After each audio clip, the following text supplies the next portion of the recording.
Go Hey, ahead. Don, how you doing? Good morning, Steve. How are you? I'm doing okay. Now that Z has made his decision to move on, could you just maybe explain the role you had hoped he might be able to play for you guys? Well, I want to make sure it's abundantly clear that we had multiple discussions with Zdeno and Matt Cater. Very appreciative of all the dialogue and both sides being honest in terms of where they were. We had certainly offered a contract to Zdeno months ago, and he indicated he wanted time to continue to work through again where he felt he was at, where the league was at, the return to play protocols, and what the role that we were describing and hoping to integrate him into with our hockey club as we saw it, and what our internal plans and discussions were moving forward. And make no mistake about it, that did include looking to integrate some of the younger players that have had an opportunity to develop in our system, and us trying to see whether or not they were capable of handling minutes and in situations that they had not been exposed to.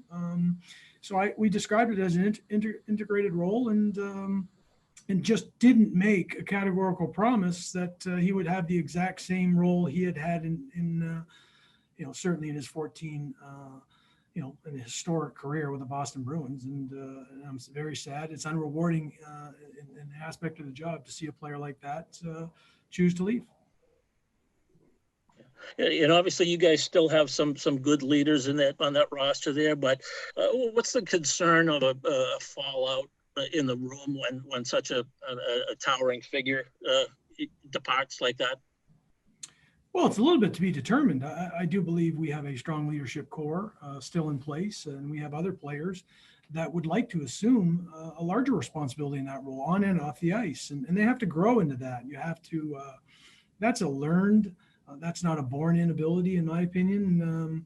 And we're going to allow for some of that latitude, but we have a lot of strong guys that are looking to continue the success that they've previously had, pass it on to the next cast of players that hope to become core and integral parts of this hockey club. And we'll move forward.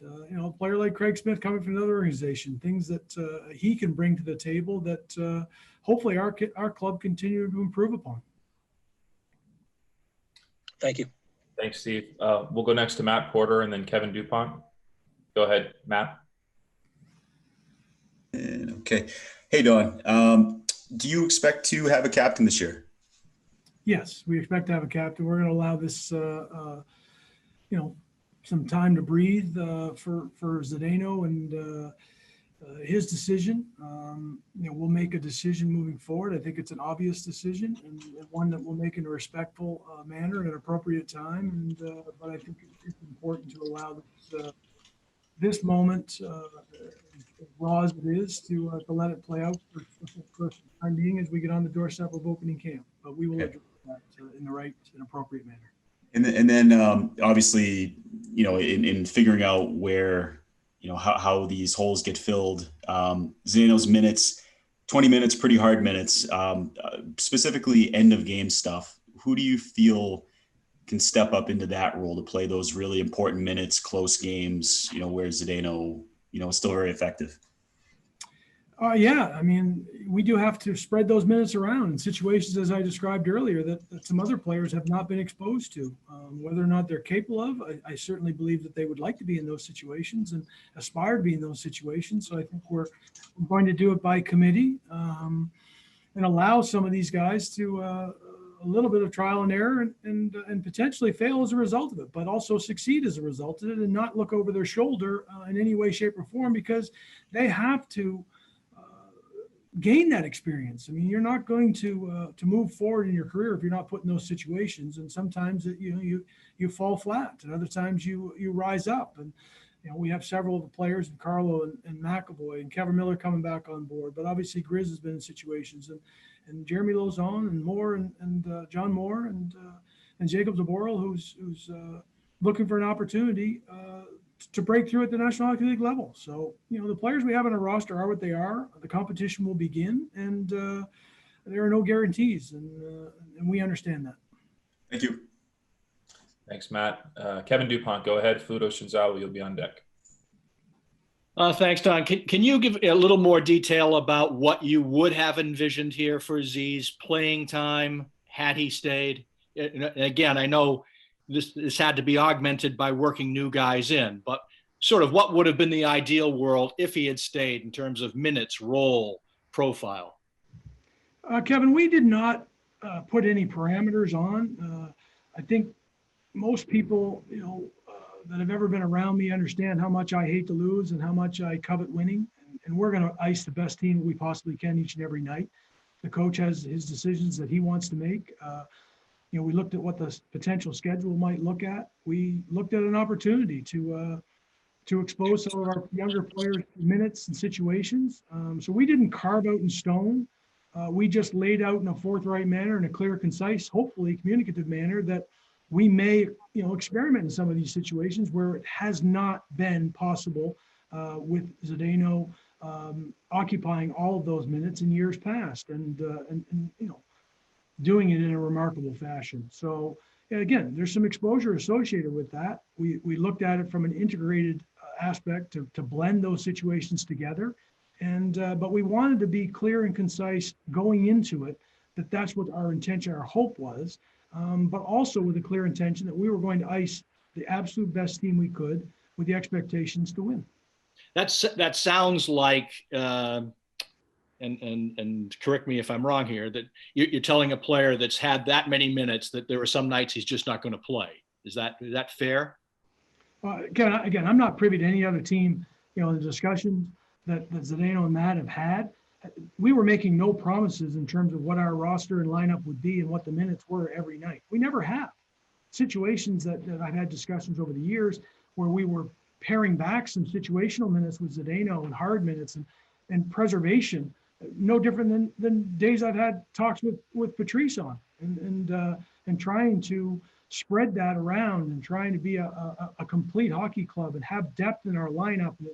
Again, from a penalty killing situation. So I don't think any player is immune to that as they go through their career. It depends on what trajectory they're on, the start, the middle, the end. And we just wanted to look at it as pragmatically as we possibly could in an integrated fashion. Okay. And one quick follow, this goes back decades, even before you arrived as a player, back to when Harry was GM and Terry O'Reilly was on the roster. For the last 3 or 4 years, Terry was on the roster. Harry openly said he dreaded the day Terry would leave because he established such a team identity and work ethic and especially shift to shift effort and composure. I'm wondering if in these last 3 or 4 years, you've felt that same way about Chara, that ultimately it comes to the end for everybody. And this is what the guy has meant in terms of a team's character. Well, Kevin, I think I said it best is the single most unrewarding phone call I had yesterday, to hear from Matt and speak with Zdeno in what his decision ended up being. I thought a little bit about this morning and you came to mind and thinking about Fran Rosa and him, allowing a young writer to potentially have the space that he's occupied for a long, long time. I mean, indelible marks made on sports and in society and impacting people that have the ability to do that. Zdeno, as I said before, and I'm quoting, he walks in no one's shadow, literally and figuratively. And it was extremely difficult to go through the whole process. As I said, this is extended over months, and we gave him all the latitude in the world to make what was ultimately his decision, he and his family's decision alone. And I wanted to make sure that we did that with the utmost respect that we possibly could as to what we could allow for Zdeno and what he's meant to the Boston Bruins organization. Okay, I thank you, and Fran Rosa thanks you. Kevin, we'll go next to Pluto Shinzawa. Go ahead, Pluto. Don, Charlie, he's been your ice time leader the last couple of years, but to not have that security of Zdeno for the first time has got to be significant. So I'm wondering, how would you like Charlie to adjust to that? It's going to be his blue line in a sense. What kind of adjustments mentally do you think he has to make to be best prepared for whatever Bruce asks him to do? Well, I think Charlie and Bruce, have had conversations with regard. We don't want Charlie to change the way he plays, regardless of who he's playing with. I do believe he plays, a lion's share of the minutes and has puck possession, leads our hockey club in those areas, and we don't want that to change. He shouldn't feel that he needs any more undue pressure on him to change. He just has to go out and play the way Charlie's capable of playing. We have to have the other people step into minutes and roles and carry the load. That's as simple as it is. One player is not going to get you to the promised land. It has to be the collection of the group, and our group of 6 on any particular night needs to transition the puck better. We defend very well as a group. Our forwards need to do a continuing job. We've hopefully added to the depth of our hockey club up front. Our goaltending is still where we feel is at an elite level, and the rest of the players have to assume their own roles. But Charlie really shouldn't have any increased or added pressure. He's been at that level, and we're going to continue to at that level. Probably introduce a little more of the power play opportunities to him, as Grizz will get opportunities and others will, and see how far he can run with it. And that's part of this exercise is how far the next young player, can and what level he can get to. Thank you, Fluto. Before we go to Jimmy Murphy, just a reminder to media, if you no longer have a question, please go ahead and put your hand down. We'll go next to Jimmy Murphy, followed by Evan Maranowski. Go ahead, Jimmy. Hey, Don, how you doing? Happy New Year. You as well, Jimmy. I'm just wondering, you were here when Bork left as a player. You were a teammate then, right? And I'm wondering, going through what you just went through in the last few months with Z, were you able to draw on that experience at all in the terms that you were right next to an icon, so to speak, that, it seemed like might be on the way out and then eventually was? Were you able to learn from that? Obviously the players are similar in the fact that one's a Hall of Famer, one's short to be a Hall of Famer. Both carried themselves on the ice and off the ice at the highest of level and expected of their teammates, but most importantly expected of themselves. Both had a will and a courage beyond what most professional athletes and hockey players would hope to have. And, along those lines, you draw some of the analogies. And Raymond, at the situation in time, was exploring whether he should leave on his own account to really explore a team that might be in a better position to have a chance to win at that particular moment than where the Bruins were. Far different from where our hockey club is now and has been in the last few years, and Zdeno being a very, very big part of that. So different along those lines, Jimmy, but similar in the fact that both players making a decision to leave and what becomes of their legacy as a result. And I've been on record, Raymond's legacy has certainly not been tarnished by going to win Stanley Cup in Colorado, and Zdeno, is forever a member of the Boston Bruins. Will be enshrined in both the Hall of Fame and. My humble opinion, the Raptors amongst the greatest to ever wore a Boston Bruins uniform. And just quickly, in terms of, is there a deadline? Will you guys be sending out a roster for camp soon, or? Yeah, we have to have the deadline in before our players hit the ice in the physical. Okay. Thanks. Yep. Thanks, Jimmy. We'll go next to Evan Maranowski, followed by Joe Haggerty. Go ahead, Evan. Don, when it comes to the left side, and Matt Grzelcyk sort of had the most service time for you guys, what are your sort of expectations for him now with Chara gone? Well, it was part and parcel with the opportunity of the power play in situations of on the offensive blue line that Matt will obviously get an opportunity to explore and see where his game can to ascend to. Defensively, there'll be a little more responsibilities in matchup situations. Whether he can handle that increased role and beyond, whatever it is, 19, 20-minute threshold remains to be seen. And, we have to be careful there in terms of the breaking down, where players begin to break down, their inefficiency start to arise. We do monitor that with all of our players. But again, the opportunity is in front of Matt, and we'll see how far he can run with it. Not unlike the other players that we have in the organization and system. Thanks, Evan. We'll go next to Joe Haggerty. Go ahead, Joe. Hey, Donnie, Happy New Year. Just with Chara, how big a factor is the intimidation piece and missing that? I mean, you're talking about what arguably was the most feared player in the league over the last probably 10, 15 years. Obviously, he picked his spots showing it because he was so important to the team. He wasn't running around all the time, but just missing that sort of presence, that's hard to manufacture, hard to replace. How big a factor is that going to be, that missing piece for next year? Well, at 6'9" and 250, it's fairly unique to our sport. So I'm not going to downplay it in any regard. He's been a physical force on and off the ice for our hockey club, and we'll have to have some players assume that mantle. It won't be overnight. It'll be by committee. We certainly have players that aspire to play more of a physical role in their nature and to get an opportunity to provide that to our hockey club. I think it's a part of the identity of our hockey club that needs to be continued, and I'm sure our players will address it in the manner that we need to. And we have to have that. As I said, we have to maintain that identity as a hockey club and being very, very difficult to play against. Thanks, Donnie. Thank you, Joe. We have time for a couple more. We'll go Mick Colagio, and then we'll wrap it up with Steve Conroy. Go ahead, Mick.